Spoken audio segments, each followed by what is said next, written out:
Hi everyone, my name is Courtney and today I'm going to be doing my June wrap-up. I read a lot in June, finally maybe getting over this reading slump I've been in. Almost all of them are queer because for the past couple years I've set out to only read queer books during Pride Month. And because of that, it seems like every June is almost always hits, like I barely ever run into duds. And I think it is in good part because it's queer fiction. But first we're gonna go through the two books that were not queer, and those are both manga. I feel like when you're reading a bunch of big books really close together, it's really great to use manga as a palate cleanser just to like break it up. So this was really helpful this month because I was reading a lot again. So I read Iona The Dawn volume 30. Iona The Dawn is one of my favorite series of all time. I've been collecting it since it's been coming out, and this is a shoujo fantasy series following one young princess who has to escape her palace. At the beginning of the book, she escapes with her bodyguard Hawk, and together they go on a journey, and she goes through a whole character arc where she is growing and learning. I also read the first volume of Fruit Basket. I wanted to read this in preparation for the last couple episodes of the series. This got a reboot in 2019. I loved it since way before then, since the first series came out back in the early 2000s. And this series is a paranormal fantasy series following a young girl who runs into a family who takes on the characteristics of the zodiac signs and is kind of cursed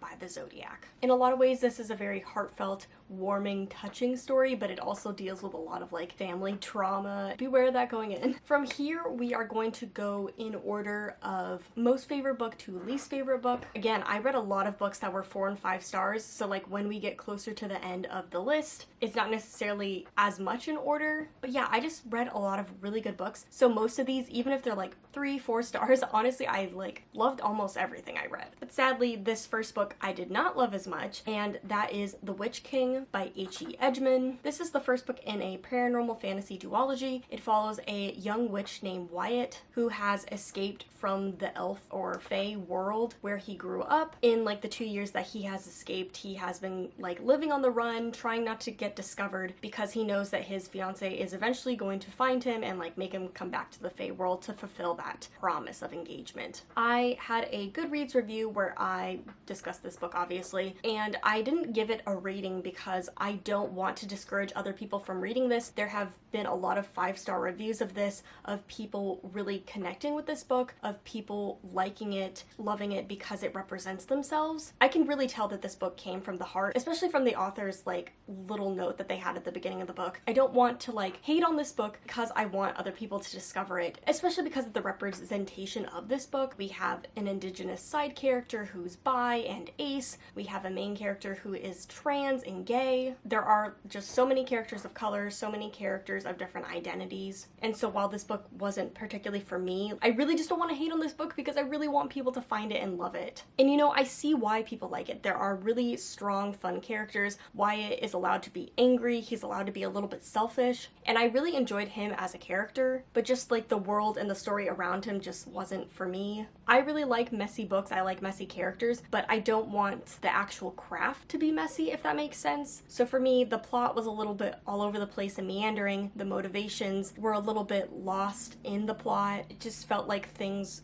were not clear. It felt like this just needed a couple more edits and a couple more polishes through. For me, it really did feel like a first draft, although I don't think it is. There was so much interesting stuff about the world and about the premise that really intrigued me, but the world just like wasn't fleshed out. The way the story was told was really confusing, and it just felt like we were getting the wrong information and that there were so many plot holes and questions that were unanswered. So yeah, this book just wasn't for me, but I'm just really happy that a lot of people are getting a lot out of this book. Again, I really don't want to discourage people from reading this because the representation is so important and so many people are finding joy through the story. The next book I have on here is Bruised by Tanya Bodaju. I believe I gave this a 3.5, 3.75 stars, and I did a whole review of this book talking about it. This is about a young girl whose parents have just passed away over like a year ago, and she's still dealing with the grief and trauma of that experience. And to kind of get through that pain, she is physically hurting herself, one through skateboarding, and now she decided to join a roller derby team. So yes, this book is dark, a little intense. It is YA, so it's not like super intense. Definitely look up trigger warnings or content warnings if you're sensitive to certain things like self-harm. But again, I did a whole review talking about this book and why I think people should read this book. I haven't really seen a lot of people talking about this or reading this, and I really want it to reach more people because it's just a really good book, and I think it's really important, especially to teen readers. The next book I have on here is The Stonewall Reader by the New York Public Library. This is a collection of different essays, different interviews, and it of course is surrounding the Stonewall riot. So we have essays and articles and stuff that were written before the Stonewall riots, during, and then after. And this was just a really good anthology for people that want to know more about Stonewall from the eyes of the queer individuals that were living at that time. It's not like super informative or trying to tell you everything about Stonewall. So if you need more of like a basic intro because you don't know anything about it, this is probably not the best place to start. But for me who wanted more information, more about the people that were living during that time, it was really good and really important. And so while this book isn't like setting out to like teach you things, I feel like I learned a lot just by getting to read through the eyes of the real people that were living at that time. And so yeah, this definitely recommend, very interesting. I gave this 4 stars. The next book I have on here is Casey McQuiston's One Last Stop. This was a highly anticipated book for me and for many other people. This book follows August, who has just moved to New York City, and she is hoping that this time she can figure out who she wants to be, what she wants to do. And while living in New York City, she discovers this girl on the subway who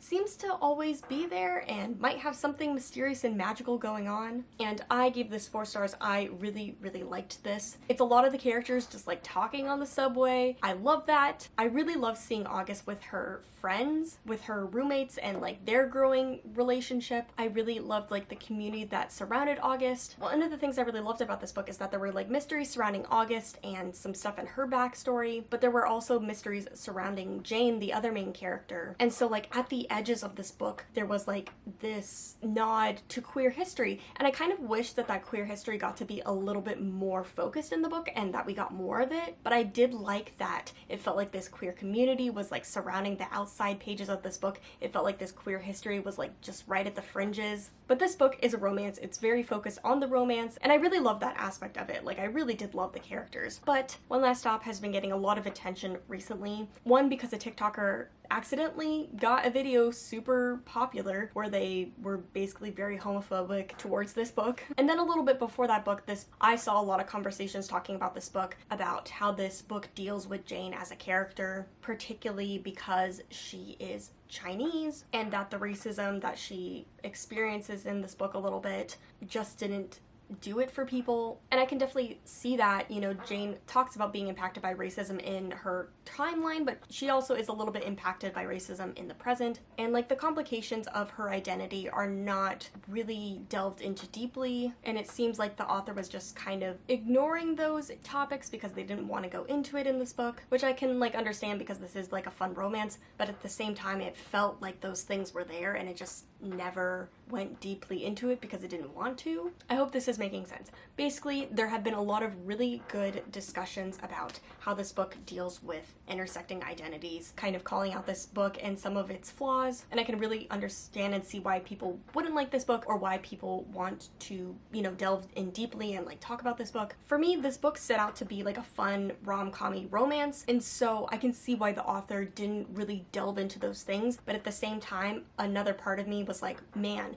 if that book really dissected, you know, the complications of a person from the past coming to the future and like what they would be dealing with, especially like when it comes to like racism and like theory, if this book really delved into queer history and like what it meant for like women from the 70s coming to the future, I feel like this book would have been so powerful. It would have been a completely different book though. That's the whole thing, is like I would have loved a book about that, but it would have been a different book. But again, the criticism that is talking about the racism in this book I think is really interesting, and I definitely recommend kind of looking on Twitter or TikTok for those kind of stuff, because I do think August, the character, is a little bit naive towards those issues. But yeah, I've talked about this book too long, but I did really enjoy it even with its flaws. The next book I have is The Black Flamingo by Dean Otta. I gave this like a 4.5 stars. This is the coming of age story of Michael, who is growing up in Britain as a mixed race kid. You see him from like a very young young child all the way through his life, where he is at college and learning about the drag community. It's all told through prose poems and then just like more standardized poetry, and I really enjoyed this. This is a really quick read, it's a really fast read, but you get so much of his life. I really felt like I knew this character and like understood his life and where he was coming from. I read along with the audiobook, and the narrator of the audiobook is the author itself, so I really enjoyed that aspect as well. And this was just really, really good. This is a pretty well-loved book on BookTube, and yes, it's really good. Next I have Heartstopper, Volume 3, which I gave 4 stars again to, but like Heartstopper on a whole sits pretty highly in my feelings, so I put it a little higher on the list. Heartstopper is a webcomic that has been traditionally published over the past couple years, and this is by Alice Oseman, notorious writer of so many contemporary queer novels. And this story follows Nick and Charlie as they come together, as they fall in love, as they grow a friendship group. And this series is really sweet. It deals with topics of homophobia and bullying, but it's also just like really lovely, and yeah, I really love this book. The next book we have on here is An Unkindness of Ghost by River Solomon. Again, another 4.5 star book for me. This is a sci-fi novel that takes place on a spaceship that is kind of like the antebellum South, so you kind of have like sharecrop farmers like on the bottom levels, and then you have like the rich white people at the top. And this is just a really, really interesting sci-fi novel. We have a lot of intersecting identities. The main characters are queer, they're black, they are autistic or neurodivergent in some way, and the spaceship that they live on is so fascinating with so many different like moving parts of how it works. But at the heart of the story, you have a young scientist who is, you know, a little bit callous, or at least seems callous to other people, who's just like trying to figure out her mother's journals, how this spaceship works, who she is, and it's so weird and different and fascinating, and I really, really loved this book and what it had to say. This is my kind of sci-fi where it really reflects a lot of the stuff that we're going through as real people in contemporary society. This book is hard. There are a lot of content warnings or trigger warnings for this book,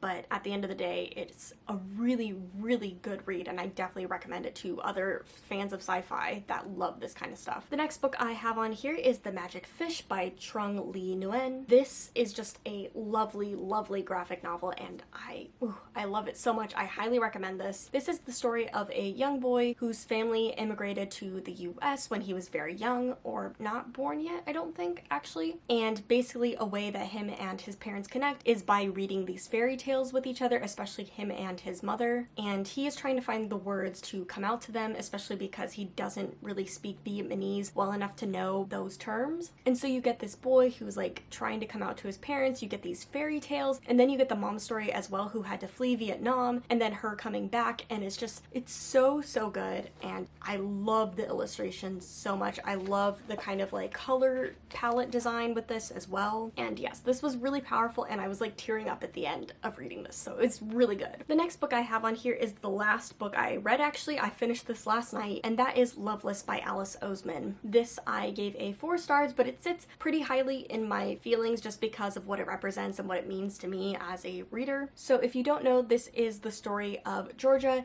and she is going to university, and she decides to take university as a time to like try and get out there a little bit, try to meet people. She's very shy, very nerdy, very quiet, and it's really difficult for her, but she's trying her best. And the thing is that Georgia has never had a romance, never had first love, and she wants to try and experience that as well. But every time she gets close to like a kiss or a romance, it just never feels right to her. It always feels disgusting or awkward. And so it's her discovering her asexuality and her aromanticism. I am planning on doing a full review of this book, so I don't want to talk about it too much here because I do want to delve into my thoughts and feelings and personal experience reading this book in a more in-depth video. But it's pretty high on the list. I really enjoyed it, and I will talk about it more soon. And the final book I have on here, and potentially my favorite book of June, is In Other Lands by Sarah Reese Brennan. This was recommended and given to me by a friend. This is his potential favorite book of like all time. And this is a fantasy book where the main character is transported to a fantasy land which has a bunch of magical creatures in it, and he is the most snarky individual you will ever meet. And it's just him like growing up, going to magic school, but not really magic school, combat school. They don't really have magic in this world, which is a really interesting point. Like, there is plot stuff, but it is very much just like kids growing up and like becoming closer with other people. And again, I want to do a full review of this book, so look for that in the future where I talk in depth about this book, because I want more people to read it because I loved it. I gave this like a 4.5, 5 stars. Like, it's one of my favorite books of the year so far. But yeah, those were all the books that I read in the month of June. So I'm really happy. I got to read a lot, and a lot of it was just like really lovely, really excellent. It was so nice to have such a good reading month. I read a lot, I loved a lot. But I think that's going to do it for this video. I would love to know what you read this month and what you loved this month. But thank you so much for watching. I'll see you guys later, and happy reading.